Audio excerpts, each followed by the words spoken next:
I invested in Stannis Brocker and these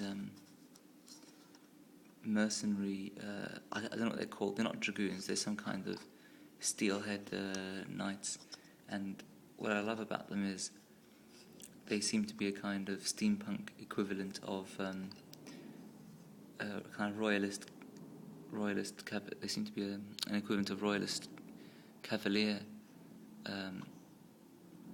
horsemen from the English Civil War, that sort of ride up to the enemy, take a pot shot, and then sort of come riding back, and then when the enemy were kind of harried and tired and irritable and possibly fleeing, they then sort of charge after them and kill them. This guy's my favourite one. I mean, they're not particularly good models, to be very honest. A little bit of green stuffing is required.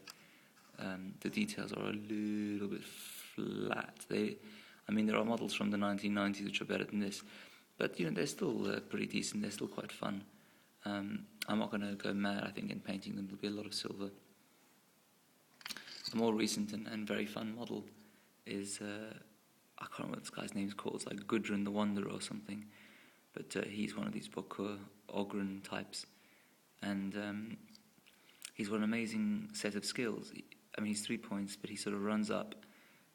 If he wants to play dead, he can, and when he loses all of his 8 damage, he can regain them, which is quite wicked. And it's a really good model. My only concern is I don't know how long that long thing will stay straight, and if it's painted, the paint will keep chipping off because it'll bend. I reread the Hordes rulebook and realised, I'm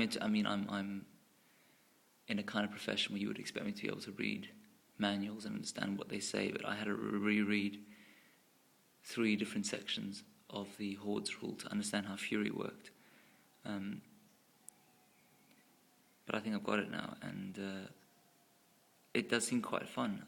It seems to be quite a skill to make sure you haven't forced your war beast so much that they go frenzied, and you kind of make sure you're leeching or back off enough Fury points to stop it becoming a problem for your army.